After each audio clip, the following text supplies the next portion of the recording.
का निर्वाचित अंश पाठ करने के लिए मैं श्रद्धेय श्री सूरजदा को अनुरोध करता हूँ। जय गुरु।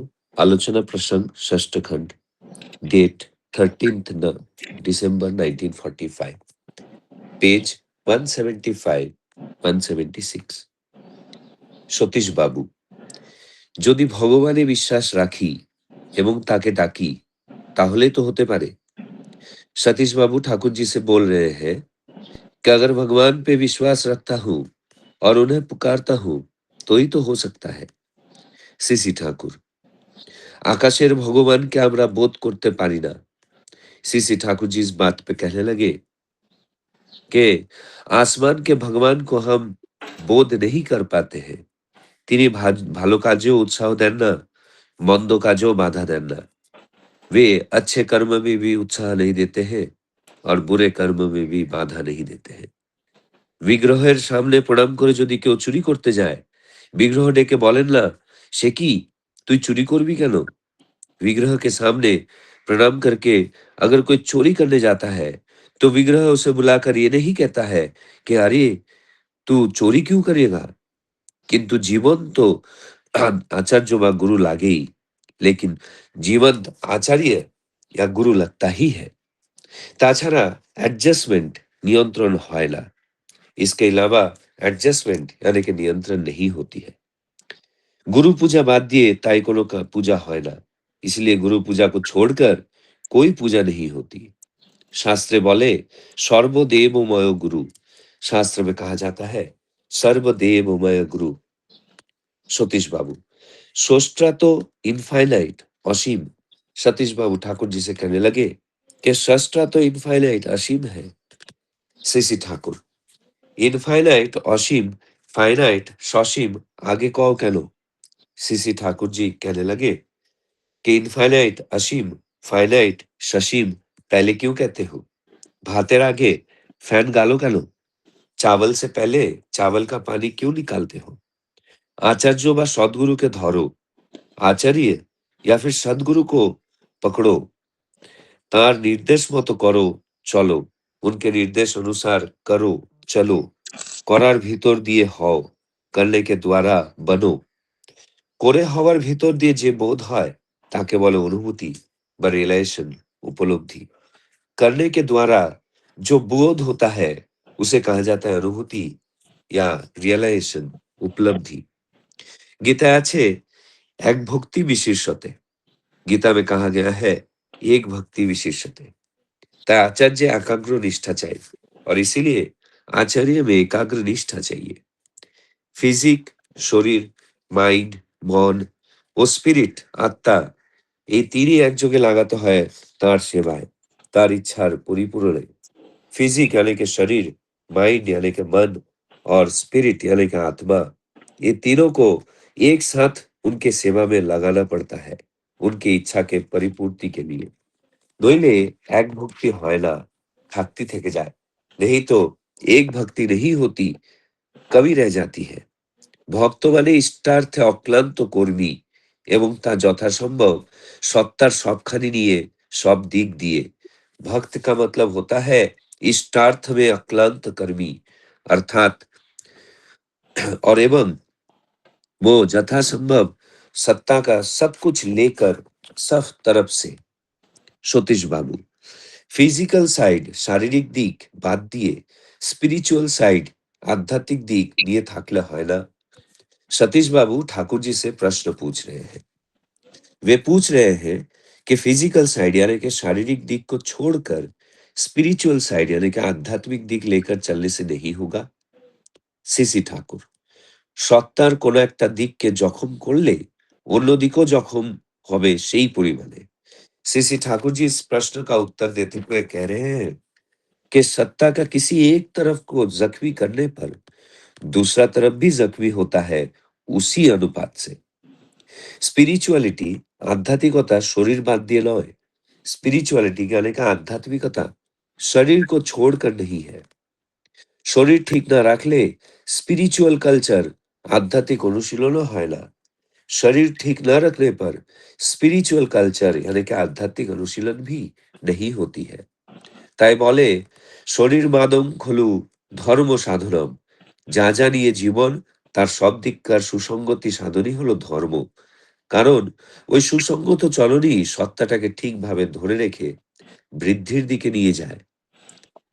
इसीलिए कहा जाता है, शरीर मादं खलु धर्म साधनम। जो जो लेकर जीवन है उसके सब तरफ सुसंगति साधन ही होता है धर्म। क्योंकि वही सुसंगत चलन सत्ता को ठीक तरीके से पकड़ रखता है, বৃদ্ধি की ओर ले चलता है।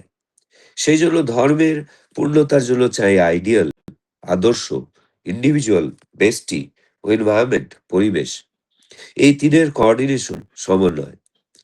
इसलिए धर्म की पूर्णता के लिए चाहिए आइडियल यानी कि आदर्श, इंडिविजुअल यानी कि बेस्टी और इन्वायरमेंट यानी कि परिवेश।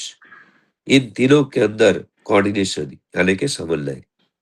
आइडियल আদর্শকে বাদ দিয়ে যেমন ধর্ম হয় না, এনवायरमेंट পরিবেশকে বাদ দিয়েও তেমনি ধর্ম হয় না। आइडियल यानी कि आदर्श को छोड़कर जिस तरह धर्म नहीं होता है, एनवायरमेंट यानी कि परिवेश को छोड़कर भी उसी तरह धर्म नहीं होता है। स्वपरिवेश बाचा बनाई धर्म, सहपरिवेश बचना बनना ही धर्म है। जय गुरु। जय गुरु। श्रद्धा सुरेशदा अभी बहुत सुंदर भाव से और स्पष्ट भाव से आलोचना प्रसंगों का निर्वाचित अंश पाठ किए हैं और उनको हिंदी में अनुवाद करके बताया है। उपस्थित सभी दादा माँ के तरफ से मैं सुरेशदा को बहुत बहुत धन्यवाद ज्ञापन करता हूँ। आज का जो विषय वस्तु है उसमें सतीश दा 3 क्वेश्चन पूछे हैं ठाकुर जी से। सतीश बाबू पहले क्वेश्चन पूछ रहा है, अगर भगवान में विश्वास रखते हैं, ईश्वर में विश्वास रखते हैं, उनको बुलाते हैं तो इसी से ही तो हो सकता है। तो इसका उत्तर में ठाकुर जी बोले हैं कि आसमान का भगवान को हम लोग बोध नहीं कर सकते। आसमान का भगवान हम लोग को अच्छा काम में भी उत्साह नहीं देते, मंदो काम में भी बाधा नहीं देते हैं, इसलिए ये संभव नहीं है। दूसरा क्वेश्चन है सतीश बाबू का, सृष्टा तो असीम, सृष्टा असीम है, श्री ठाकुर जी बताते हैं असीम और ससीम, इनफाइनाइट और फाइनाइट का चक्कर में क्यों पड़ते हो? सदगुरु को पकड़ो, उनका निर्देश अनुसार चलो और करने का भीतर से हो, इसी से ही करने का अंदर से होना ही उनको ही कहा जाता है अनुभूति या रियलाइजेशन। और तीसरा क्वेश्चन सतीश बाबू पूछे है कि फिजिकल साइड, शारीरिक दिक को छोड़ के स्पिरिचुअल साइड, आध्यात्मिक दिक को लेके चलने से नहीं होता है क्या? तो इस प्रश्न का उत्तर में ठाकुर जी बताते हैं, सत्ता का कोई भी एक साइड जख्म होने से दूसरा साइड भी उसी परिमाण में जख्म होता है। स्पिरिचुअलिटी जो है वो शरीर को छोड़ के नहीं है, शरीर ठीक नहीं रहने से स्पिरिचुअलिटी नहीं होते है। तो ये 3 क्वेश्चन और उसका आंसर, ये आज का विषय वस्तु। अभी मैं श्रद्धेय श्री गोविंद लोनकरदा जो कि ठाकुर जी का एसपीआर है पुणे से, उनको अनुरोध करूंगा कोई एक विषय को लेके आलोचना करने के लिए 10 मिनट, इस दिनों में कोई एक विषय लेके। जय गुरु दादा। जय गुरु, जय गुरु। वंदे पुरुषोत्तम, वंदे पुरुषोत्तम, वंदे पुरुषोत्तम।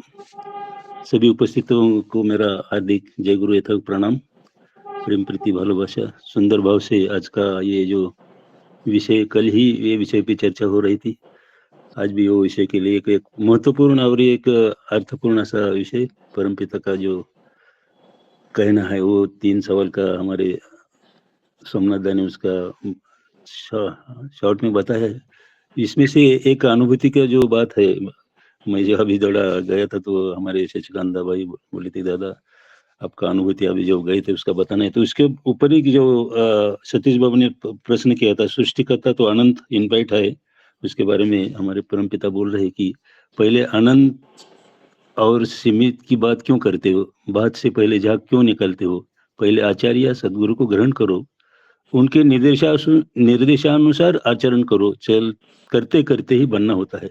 कर्म के माध्यम से जो बोध उत्पन्न होता है उसे ही अनुभूति या रियलाइजेशन कहते हैं। तो ये जो अनुभूति का बात है, परमपिता बोल रहे हैं कि जो बोध तो कब होगा, जब हम आचार्य या गुरु को एक निष्ठा से अगर हम उनको 3 बात है, एक विश्वास, आत्मसमर्पण और उसके बाद जो कृपा या प्राप्ति होती है, ये प्राप्ति का थोड़ा-सा मैं अनुभूति ये विषय पे कहना चाहता हूँ। और हमारे शशिकांत भाई भी बोले थे कि जो दादा कह दिया अभी कुछ दिन पहले, तो उसके बारे में तो मैं बोलना चाहता हूँ। तो 31 जनवरी को मेरे को सुभाष ग्राम से हमारे डॉक्टर रंजित मंडल दा जो एक्सपायर है, उनसे फ़ोन आता है, रौनकर दा 15 तारीख को ये सुभाष ग्राम का मंदिर का उद्बोधन देना है, तो आपको आना ज़रूरी है। मैं बोला आना ज़रूरी है क्या? बोला हाँ दादा, तो आप हर साल आते हैं। मैं टिकट वगैरह करके देता हूँ, तो आप चिंता मत करो। मैं उनको बोला टिकट का बात नहीं है, मैं टिकट वगैरह करवा के, क्योंकि कभी-कभी ये प्रेम का बात आता है ना सामने, तो ना मेरे कभी मन में आता ही नहीं, तो मैं बोला दादा मैं ज़रूर आऊँगा। तो फिर ये पता होने के बाद इमीडिएट मैं हमारे नीचे जो मैं मेरा जो रो हाउस है नीचे में एक आगरा से एक अच्छा फैमिली है। तो वो आईटी में यहाँ काम करते हैं, तो उनको मैं भाड़े पे से रखा है। बहुत अच्छा फैमिली है। एक 2 छोटे बच्चे और ये कोरोना काल में मैं बहुत मदद किया था, तो हमेशा अंकल आप चिंता मत करो, कोई बात है। तो वो टिकट के बारे में बहुत एक्सपर्ट है, तो उनको बोला कि दादा मेरे को ऐसा-ऐसा 15 तारीख को जाना है, तो 13 तारीख से कुछ तो टिकट का बंदोबस्त देखो। तो 13 को डायरेक्ट यहाँ पुणे से एक गाड़ी चलती है चंद्रपुर के लिए, तो लेकिन उसमें उन्होंने देखा तो बोला हाउसफुल है उधर, तो टिकट मिलना मुश्किल है। तो उन्होंने क्या देखता है इधर-उधर देखे, बोला उसी दिन, लेकिन ये जो गाड़ी रात में छूटता 10 बजे, दूसरा गाड़ी है, पूरा एसी गाड़ी है, जाएगा नागपुर। और नागपुर से आपको फिर डायरेक्ट नहीं लगे बस से, बोला ठीक है वो करो। तो उन्होंने वो बुकिंग किया म और आने का भी बुकिंग हो गया, तो मेरे को बोला अंकल आपका सब बुकिंग हो गया है। तो जब तारीख आया 13 तारीख को वो 3 बजे ट्रेन था। देखो जो उस घटना में क्यों बोल रहा है, लगता है सिंपल, लेकिन परमपिता कैसा अरेंजमेंट करते, जो एकनिष्ठ या हम जब सद्गुरु को या आचार्य देव को जो उन्होंने दिया हुआ साधना हम ठीक-ठीक तरह से करते, तो आपका चिंतक ठाकुर वही बोले ना, नाम करो, कोई चिंता नहीं करने का बात नहीं। तो यही मेरा एक छोटी-सी अनुभूति। तो मैं घर से निकला 2 ढाई बजे रिक्शा से, जो हमारे नज़दीक एक 5-6 किलोमीटर पे एक मेट्रो स्टेशन है, और वो metro station direct Pune station का तरफ जाता है। और जो पुणे स्टेशन का जो मेट्रो स्टेशन है, वहाँ से एकदम डायरेक्ट हम प्लेटफ़ॉर्म पे उतर सकते हैं, इतना ईज़ी किया गया है। बराबर मैं 2:30 पौने 3 बजे गया, आधा घंटा ही ट्रेन लग गया। बराबर राइट टाइम में ट्रेन छूटा। उसके बाद मैं जो थोड़ा दौड़ 1 घंटे के बाद मैं हमारे अहमदनगर में जो गुरु भाई है हमारे राजू दा, दीपक दा, उनको मैं फ़ोन किया। राजू दा को पहले फ़ोन किया, राजू दा ने बोला, "क्या बात है दादा?" बोले, "मैं जा रहा हूँ, आपसे मिलना चाहता हूँ हम मनमाड में।" तो ये देखो जो प्रेम मिलता है गुरु बंधु से, जो हमेशा हम जाते तो हम ये राजू दा एक मेहमान का या जो क्यों खातिरदारी करना है, तो ये लोगों से सीखना ज़रूरी है। बहुत अच्छे तरह से एक प्रेम से तो बोले, "आइए दादा हम कुछ आपका बंदोबस्त करेंगे, डोंट वरी।" बोला, "मेरे को कुछ बंदोबस्त करने की ज़रूरत नहीं, खाली हमको चाय पिलाओ, चाय बिस्किट होगा तो भी चलेगा।" तो मनमाड में गाड़ी गया, गाड़ी जाने के बाद ये 2 दीपक दा और राजू दा खड़े थे। उनका जो प्रेम मैं देखा, एक अच्छा एक फर्स्ट क्लास चाय बना के लेके आए थे, बिस्किट लाया था, साथ ही साथ पानी का बॉटल भी था। ये जो करने का जो तरीका है और आदमी को जो उनका प्रेम से मिलता है, तो आदमी एक अलग तरीके से लगता है कि अरे ये क्या ठाकुर की दया है। तो थोड़ा 5-10 मिनट बात हो गया, उनका भी अच्छा लगा और बोले दादा और कुछ हम खाना बना के लेके आए थे, लेकिन मैं उनको बोला मैं रात का शायद ज़्यादा करके खाना खाता ही नहीं हूँ। तो बोले नहीं, नहीं हमारा इच्छा था, लेकिन आपने बोला तो हम नहीं लाया। तो चाय पी के हमारा गाड़ी का सिग्नल हो गया तो हम चले गए। गाड़ी थोड़ा डायरेक्ट नागपुर नहीं जाता था, वो आजनी करके एक स्टेशन है। जैसा हमारा कल्याण डोंबिवली रहता है ना, इस नरी स्टेशन में नागपुर के पहले हो जाए, क्योंकि आगे बहुत बड़ा स्टेशन है ना, तो इसलिए उतना तक जाती है गाड़ी। तो 1 घंटा सुबह 5 बजे 4 बजे जाते हैं, लेकिन 1 घंटा लेट तो 5 बजे बाहर हो। वो तो वो अजनी स्टेशन है, बड़ा है, लेकिन उसका काम चल रहा था। अभी बाहर आने का कोई किधर, तो सबके साथ मैं बाहर आया। बाहर पूरा अंधेरा 5 बजे, लाइट नहीं रोड पे, सब रिक्शा वाला, अपना टैक्सी, सबका अंकल कहाँ जाना है, वो तो सब अभी क्या करने का, रात का टाइम है। इनको अगर बोलिए कितना मैं इसके बहुत जागरूक रहता हूँ, क्योंकि एक जमाना था कि ये पैसे का जो बात है, अभी भी 1 रुपया मेरा किधर गिरा तो मैं 2 दिन चिंता करता हूँ कि कहाँ गया। क्योंकि एक ज़माना था कि मैं 1967 में टाटा अपना आईटीआई का कोर्स करके जो सर्विस लगा, वो टाइम मेरा डेली वेजेस पे मैं लगा था रेस्टोरेंट हाउस में करके, एक इंजन कंपनी था, मरीन इंजन का। तो 3 रुपया और कुछ पैसा मेरे का डेली वेज था, और जितना दिन भरेगा उतना 25 दिन भरता, तो 25 दिन में कम से 80-90 रुपये मिलता था।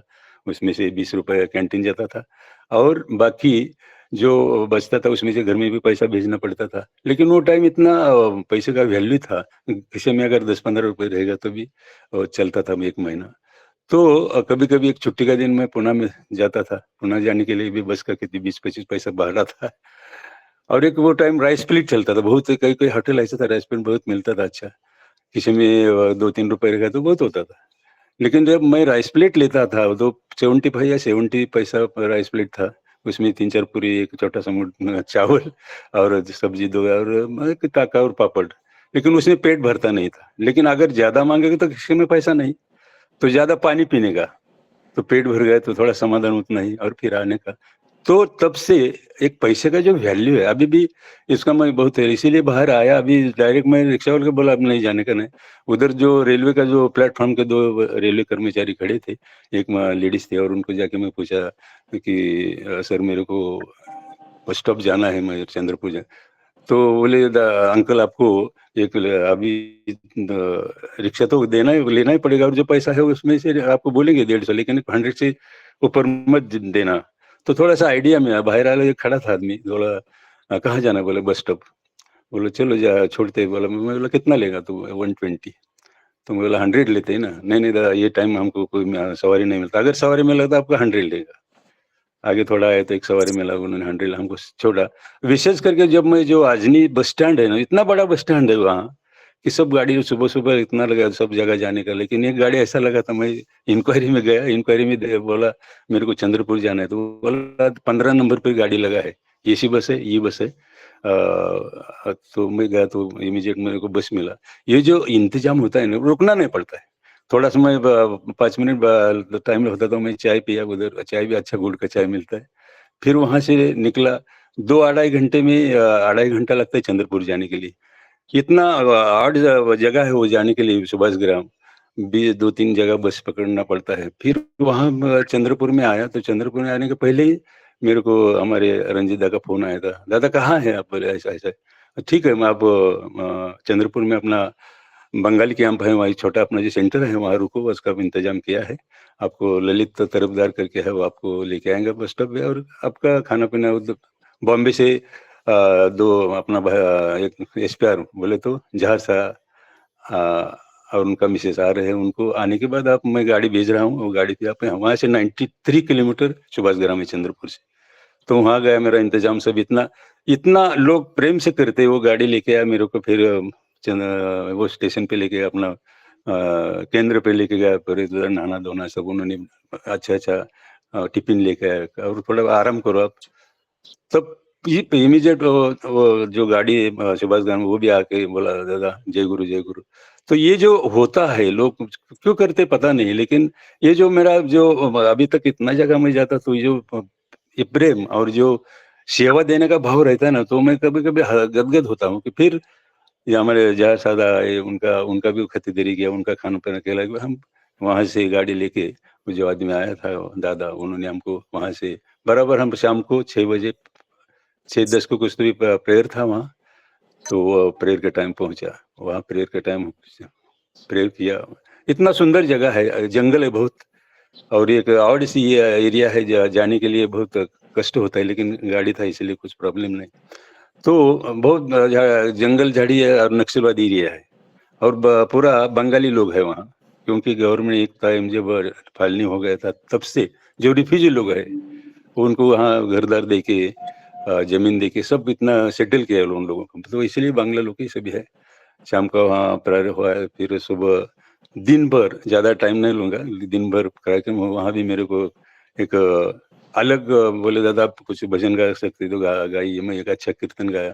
फिर मेरा कुछ आलोचना भी रखा, मतलब सुबह से लेके शाम तक वहाँ बिल्कुल ही खंड है। 7:30 बजे जो चालू हुआ है संगीत और आलोचना, और शाम को 2:30 से 4:30 बजे ग्राम सभा हुआ। वहाँ एक कलकत्ता से एक उड़िया भैया भी आए थे इस बार, मतलब नज़दीक के कोई सुंदरनगर, यहाँ से चंद्रपुर से भी लोग आए थे, बहुत जमा हो गया था। इतना सुंदर भाव से उन्होंने इंतजाम, जगह बहुत सुंदर है, बहुत बड़ा जगह है, और सब इंतजाम मैनेजमेंट देख के मैं बेहद।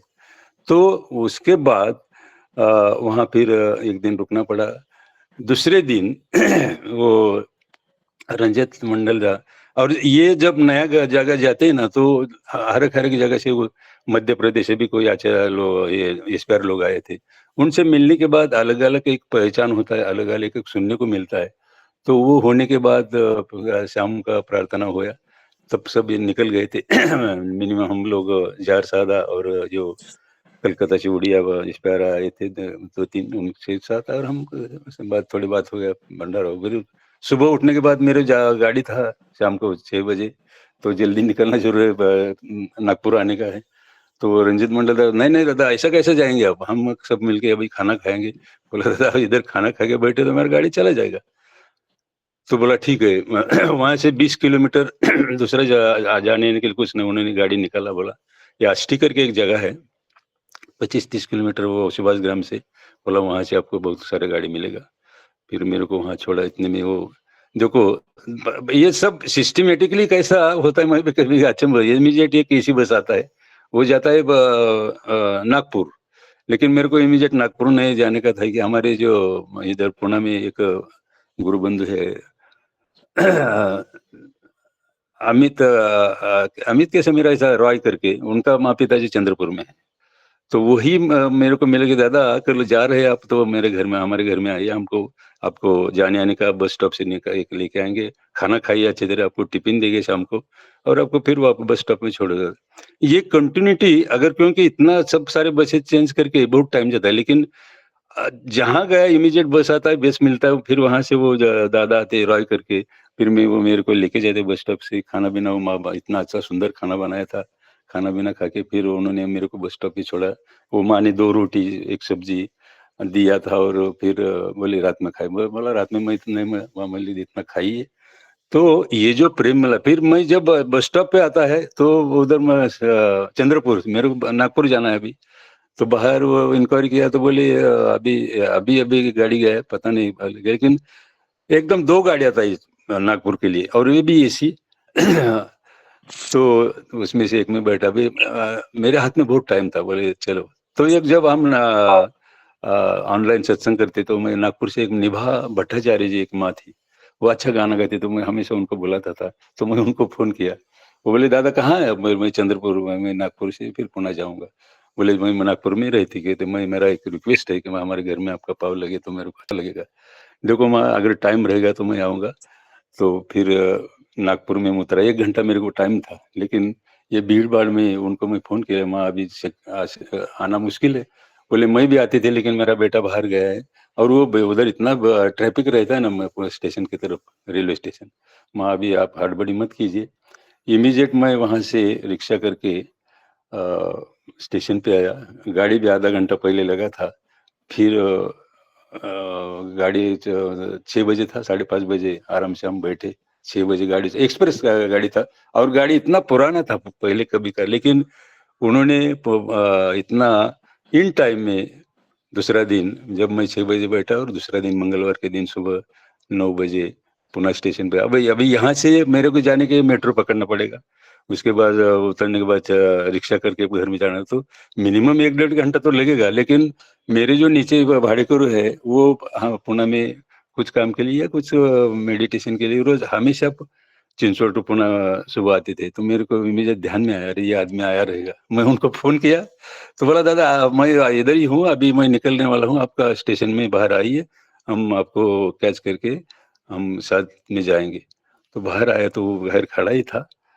तो इमीडिएट हम आए, तो वो देखो आधा घंटे में मैं 9, 10, 9:30 हम निकले, 10 बजे तो घर में था। ये जो पूरा सिस्टम आपको क्यों बोला, कि जो ऐसा लगा ही नहीं कि मैं कहा इतना 1000 किलोमीटर में गया आया, लेकिन कोई तकलीफ नहीं, किधर कुछ नहीं। ये जो क्यों होता है, यही जो आज का विषय में जो बोले हैं, जो कर्म के माध्यम से, या हमको आचार्य देव और सदगुरु को लेके चलना ही है तो यही संभव होता है, और इसलिए क्या चाहिए? विश्वास और समर्पण।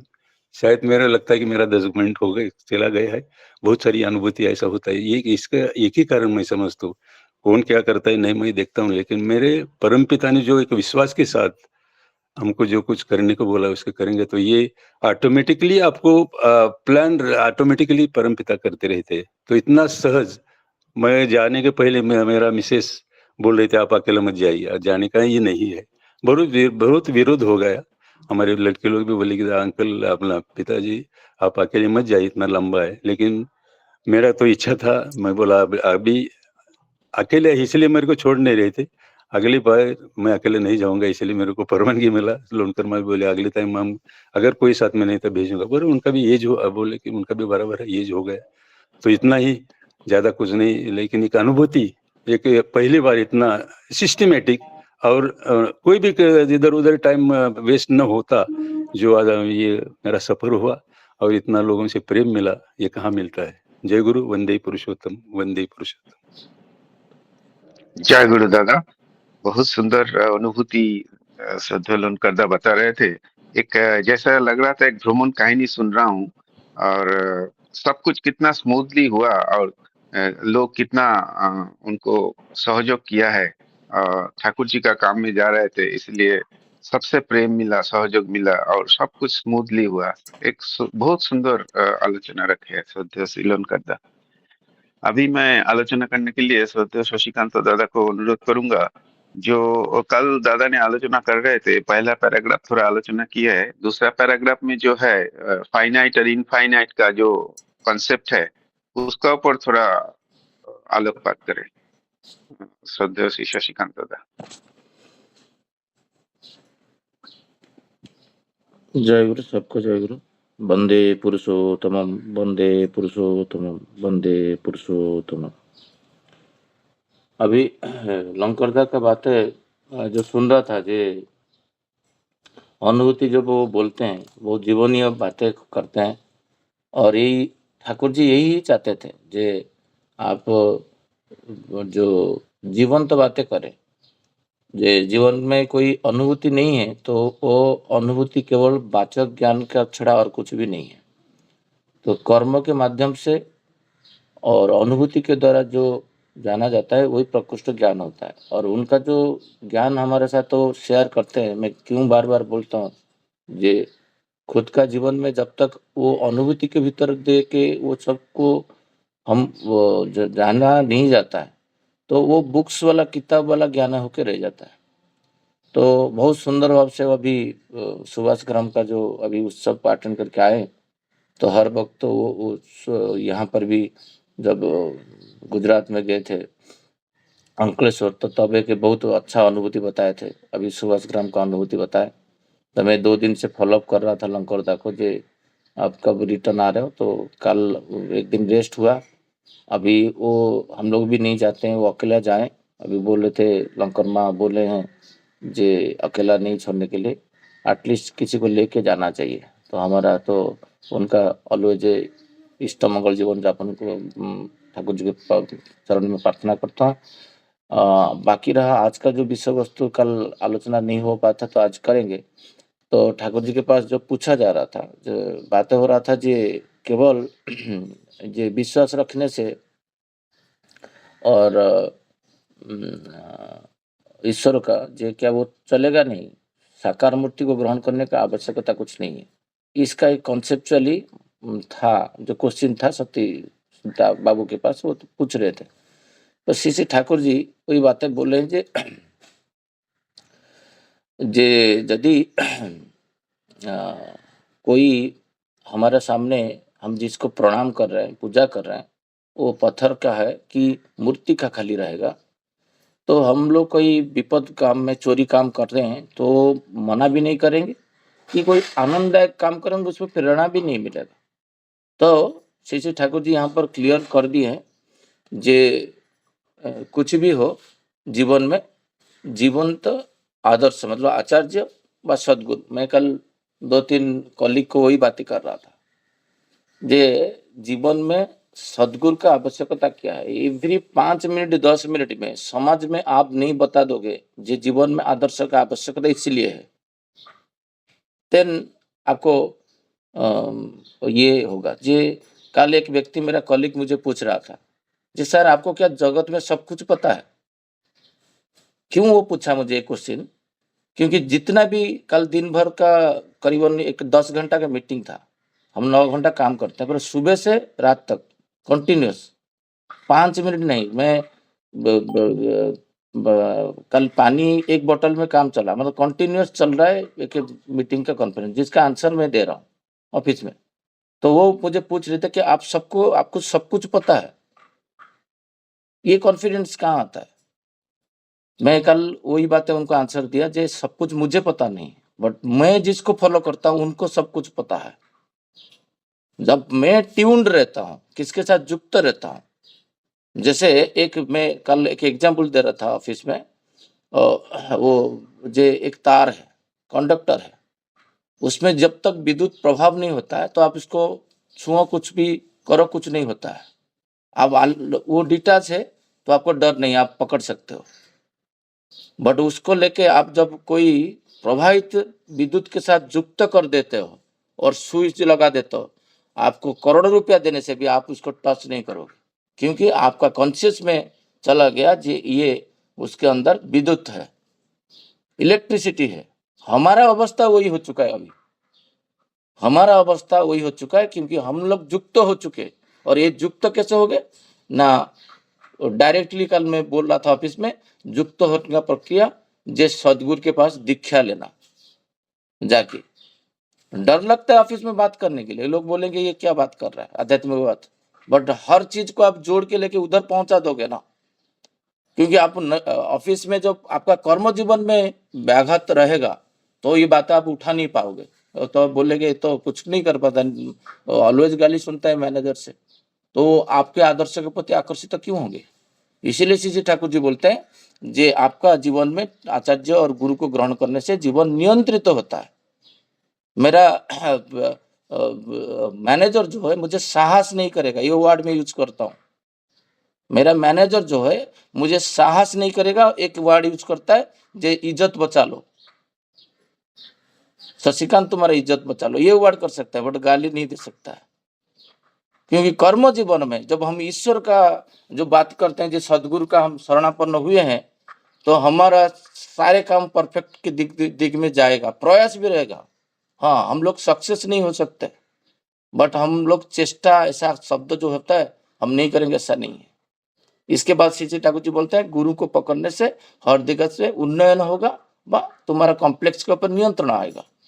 तो सतीश दा जो पूछे हैं यहाँ पर, जे सस्ता तो इन्फिनाइट होता है, ये क्वेश्चन असीम होता है, ये ठाकुर जी को पूछा जा रहा है। और ठाकुर जी क्या बोल रहे, जे जो इन्फिनाइट असीम है, तो जहां पर मन जिसको सोचने से मनुष्य अखुण्य नहीं रहता है वो असीम होता है।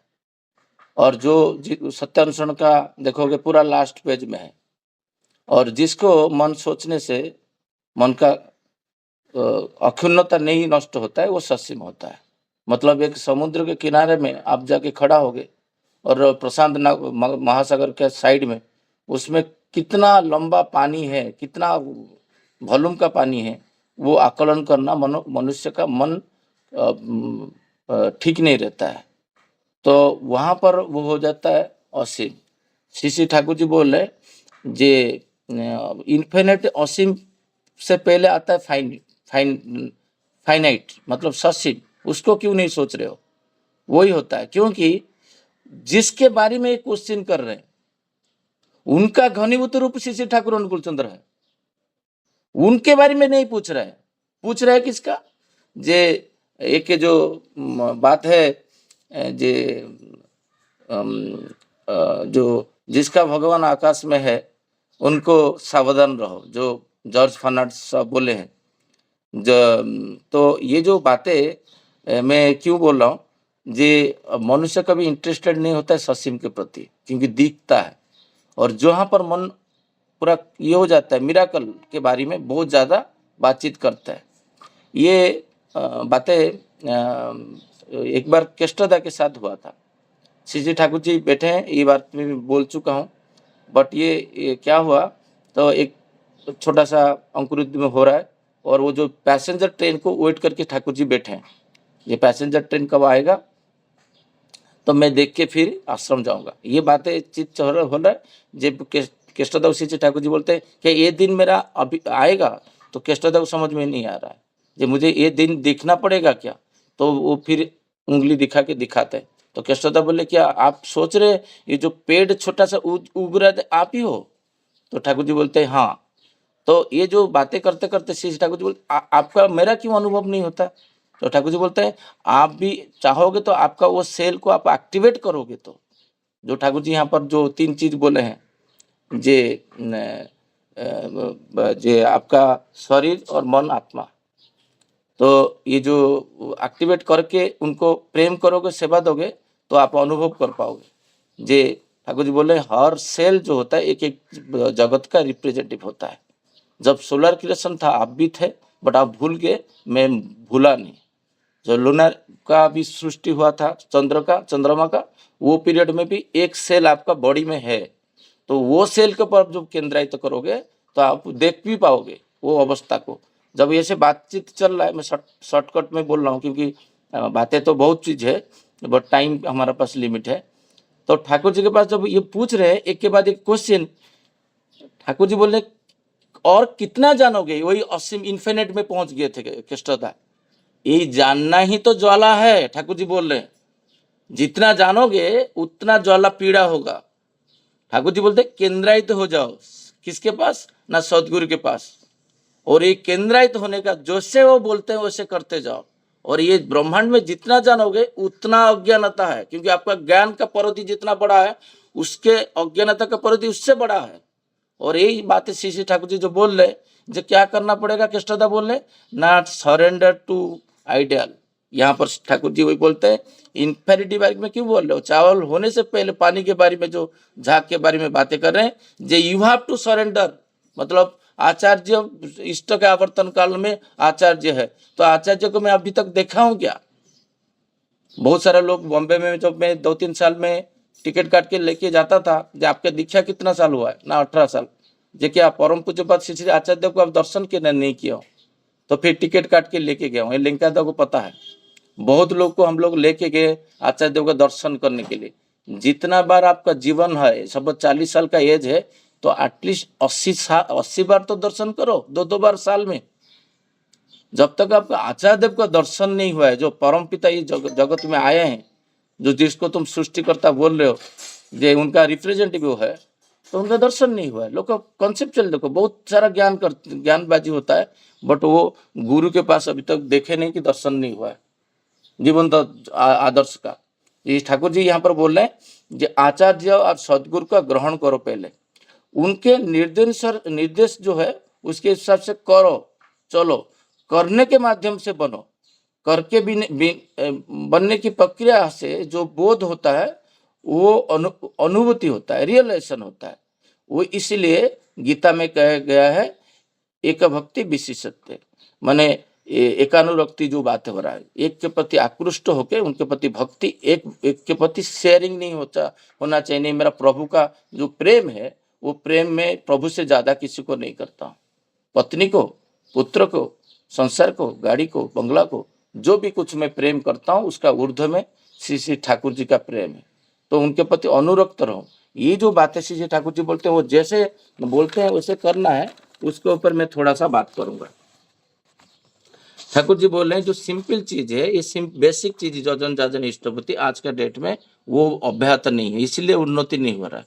ठाकुर जी का जो मेन प्रिंसिपल है जजन मतलब जजन अध्ययन, जाजन अध्यापना, दान प्रतिग्रह, ये जो 6 क्रम डेली करना चाहिए, ये नहीं हो रहा है। ठाकुर जी बोलते हैं वो जैसे बोलते वैसे करो। कैसे? ना गुरु के पास सूर्योदय से पहले इष्टभूति करना, इष्टभूति पहले से उसको ऑटो सजेशन बस स्वतः अनुज्ञा को जो बोला हूँ दिन भर में इसको ऊपर काम करूं। जे मुझे परसों ही तो सुबह कोई बोला ऑफिस में, शशि भाई कितना मतलब टायर्ड हो चुका था, 3 घंटा आर्गुमेंट हुआ, तो मैं बोला हमारा कभी दुख से हमको स्पर्श नहीं कर पाएगा, ये जब बोलोगे आगे का वो उसका जो बॉडी में जितना सेल है ना वो पूरा ऊर्जा हो जाता है। ये कैसा बात कर रहा है, हमको स्पर्श नहीं कर पाएगा। सुबह जो फोर्स में है इवनिंग तक वही फोर्स में है। ठाकुर जी बोल रहे हैं इष्टभूति के बाद इष्टभूति करते हो तो 30 दिन में चाहिए। हम लोग यहाँ पर फॉलोअप करते करते थक जाते हैं, 30 दिन इष्टभूति नहीं आता। नॉट ओनली हियर, पूरा भारतवर्ष का अवस्था यही है। 30 दिन में इष्टभूति सत्व भाव से कितना लोग करते हैं? हार्डली 0.0001% होगा, 1% भी नहीं भी बोलूंगा, क्योंकि मैं एक उपजना केंद्र का संचालक हूँ। मैं कितना परिश्रम करने के बाद इष्टभूति आता है मुझे पता है। सत्व से किस दिन छोड़ दूंगा ना, 2-3 व्यक्ति भी नहीं देंगे। आप सोचो ये अवस्था है, इतना हमको प्रोक्रेस्टिनेशन आलस्य की अवस्था में हम चले गए। इष्टभूति का जिस दिन होता है उस दिन भातृभुज्य भूतभुज्य देना चाहिए। ठाकुर जी बोलते हैं जैसे वो बोलते हैं उसी निर्देश में चलना होगा, करना होगा। वही करने के भीतर दे जो अनुभूति है वही ज्ञान है। बुक्स में पढ़ लिया, स्पीच दिया, लंबा लंबा वर्ड वाणी पढ़ा, बट भातृभुज्य भूतभुज्य नहीं दे रहा हूं। ठाकुर जी बोल रहे ये पंच महाजग इनकम्प्लीट है। जब इनकम्प्लीट है तो मैं इष्टभूति भी नहीं दिया ठाकुर जी का, और ठाकुर जी का आइडियोलॉजी को आलोचना कर रहा हूं। यहीं पे श्री ठाकुर जी अटक गए, इन्फिनिटी की तरफ क्यों जा रहे हो? पहले फाइनाइट आता है, इससे पहले ससीम के प्रति तो ये करो, उनके प्रति केंद्र तो होते होते फिर आप परबद्ध के बोलोगे यूनिवर्सिटी की बात करोगे। अभी ABCD नहीं हो रहा है, अभी हम लोग यूनिवर्सिटी का बात कर रहे हैं। यही बात है श्री ठाकुर जी बोल रहे हैं जे आप इष्टभूति पूर्णांग होता है भातृभुज्य भूतभुज्य देने के बाद। अभी भातृभुज्य भूतभुज्य बहुत सारे लोग को पता नहीं होगा। जब देना होता है फिजिकल फॉर्म में किसी के घर पे ना, उस दिन ऑफिस हो कुछ भी हो, पहले भातृभुज्य दे के फिर मैं ऑफिस जाता हूँ। पहले था जो ऑफिस में दे दूंगा फिर भूल जाता था, ऐसा नहीं है। पहले देना है। ठाकुर जी बोलते हैं सर्व कर्म से पहले इष्टभूति प्रदान भातृभुज्य दे के फिर दूसरा काम स्टार्ट करना है। ये जब हुआ कितना साल बाद हुआ दीक्षा का, 20 साल के बाद माइंड में आया जे ठाकुर जी जो बोले हैं क्या बोले हैं वैसे करूं। ने समाज में वो दादा अमुक दादा ऐसे भेज देते हैं 10 रुपया भातृभुज्य, अमुक दादा इतना विशिष्ट व्यक्ति है वैसे करते हैं, उनको फॉलो करूं कि मैं श्री ठाकुर अनुकूलचंद्र को फॉलो करूं? मेरा आइडियल कौन है? ठाकुर जी बोले ससीम के प्रति आकर्षित हो, जो सदगुरु के प्रति। यहाँ पर श्री ठाकुर जी बोलते हैं 2 वाला प्रार्थना के बाद प्रणाम। प्रणाम तो हमको भी पता नहीं था, पिता माता को प्रणाम करना। अभी पिता माता मेरा माँ गांव में है, मेरा पिताजी नहीं है, तो उनके उद्देश्य में प्रार्थना के बाद ऑफिस होने के बाद भी प्रणाम करना होता है। भाभी और भाई को कितना लोग आज के डेट में प्रणाम करते हैं? मैं यही टॉपिक में, दूसरा टॉपिक में नहीं जा रहा हूँ। बहुत कम लोग। आपका घर पे भाई है, बड़े भाई, यहाँ पर प्रणाम करते हैं बॉम्बे में बैठ के? नहीं होता है। बट ये प्रैक्टिस बहुत दिन से स्टार्ट किया ठाकुर जी का आलोचना प्रसंग पढ़ने के बाद। फिर ठाकुर जी बोलते हैं सूर्यदेव, पितृदेव, पितामह, प्रपितामह एवं यज्ञ कुंड का अधिष्ठाता बा तुम्हारा गोत्र का ऋषि, उनको भी प्रणाम करना होता है। जो हमारा डेली प्रणाम में ये आते हैं। जब से ये पितृतर्पण स्टार्ट किए फिर प्रणाम का विधि वहां से पढ़ के ही किया। थालकुड़ी पत्ता खाने से शरीर, जो ठाकुर जी बोलते हैं शरीरम आदितम खड़ुधर्म साधनम, शरीर फास्ट होता है। सेकंड जो टॉपिक था, शरीर नहीं रहेगा तो मन ठीक नहीं रहता है, मन ठीक नहीं रहता तो शरीर इंटरडिपेंडेंट है। तो एक ठाकुर जी बोलते हैं, एक ऋतिक दादा बोलते हैं जो आजकल कोई नहीं खा रहे ना, आप ही लोग नहीं खा रहे हो, आप कर्णधार हो थालकुड़ी पत्ता, तो आप शरीर के लिए खाते नहीं हो, इसीलिए बाकी लोग भी नहीं खाते हैं। तो जब पढ़ा इसको आलोचना हम लोग सेकेंड वॉल्यूम में किए, उससे पहले तो स्टार्ट हो गया था थालकुड़ी पत्ता खाना। आप देखो घर पे ये जैना माँ हमको थालकुड़ी पत्ता देते हैं, जब बादलापुर मंदिर जाते खुश हो जाता हूँ, क्योंकि बालकनी में इतना उगता नहीं है। और जो थालकुड़ी गार्डन इधर भी हुआ था वो सब नष्ट हो चुका है। अभी 56 टाइम हो चुका है। ठाकुर एक बात है 30 सेकंड में बोल के क्लोज करूंगा। नित्य साध्य, नित्य विश्लेषण, नित्य नाम ध्यान, ये मनुष्य का जीवन में जरूरी है। ये जो ठाकुर जी जो बातें बोले, जो मैं जो बोल रहा हूँ उतना करो। ये बेसिक चीज को करेंगे ना, बाकी समस्त चीज हमको समझ में आएगा। इतना बोल के मैं मेरा वाणी को यहीं पे विराम देता हूँ। जय गुरु। जय गुरु।